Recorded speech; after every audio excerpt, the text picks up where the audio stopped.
Hi, it's me Prince. എല്ലാവർക്കും black Tollywood ചാനലിൻ്റെ പുതിയൊരു വീഡിയോയിലേക്ക് സ്വാഗതം. എന്തുണ്ട് വിശേഷങ്ങൾ? എല്ലാവർക്കും സുഖമല്ലേ? എല്ലാവരും ഹാപ്പിയല്ലേ? ഹാപ്പി ആയിട്ടിരിക്കുക. Anything happy life has to go on always പോസിറ്റീവായി.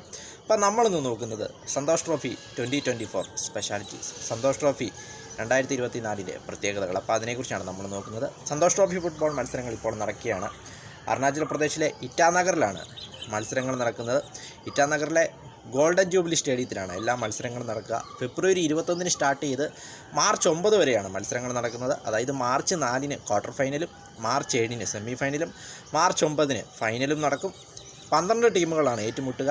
അതായത് കഴിഞ്ഞ നവംബറിൽ നറുക്കെടുപ്പിലൂടെ 12 ടീമുകളെ 2 വീതമുള്ള ഗ്രൂപ്പുകൾ, അതായത് ഒരു ഗ്രൂപ്പിൽ 6 ടീമുകൾ വീതം അങ്ങനെ തരംതിരിച്ചിരുന്നു. അതിൽ ഗ്രൂപ്പ് എയിലാണ് നമ്മുടെ കേരളം വരുന്നത്.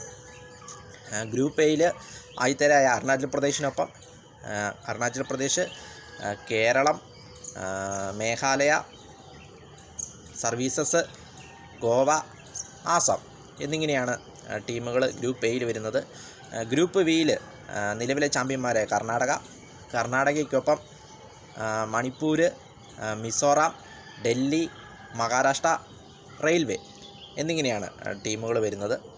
അപ്പോൾ കേരളത്തിൻ്റെ ആദ്യ മത്സരം ഫെബ്രുവരി 21 ആസാമിനെതിരെയായിരുന്നു. ആസാമിനെ 3-1 പരാജയപ്പെടുത്തി നല്ലൊരു തുടക്കമായിരുന്നു കേരളത്തിന് ലഭിച്ചത്. കേരളത്തിന് അടുത്ത മത്സരം എന്ന് പറയുന്നത് ഫെബ്രുവരി 23 ഗോവയ്ക്കെതിരെയാണ്. അപ്പോൾ നമുക്ക് കാത്തിരിക്കാം കേരളം ഈ തവണയും തങ്ങളുടെ മാജിക്ക് കാട്ടി കപ്പ് നേടുമോ എന്ന്. വീഡിയോ ഇഷ്ടപ്പെട്ടാൽ ലൈക്ക് ചെയ്യുക, ഷെയർ ചെയ്യുക, കമൻറ്റ് ചെയ്യുക, സബ്സ്ക്രൈബ് ചെയ്യുക. വീണ്ടും പുതിയ വീഡിയോയിൽ കാണാം. അതുവരെയും ടേക്ക് കെയർ, ബൈ.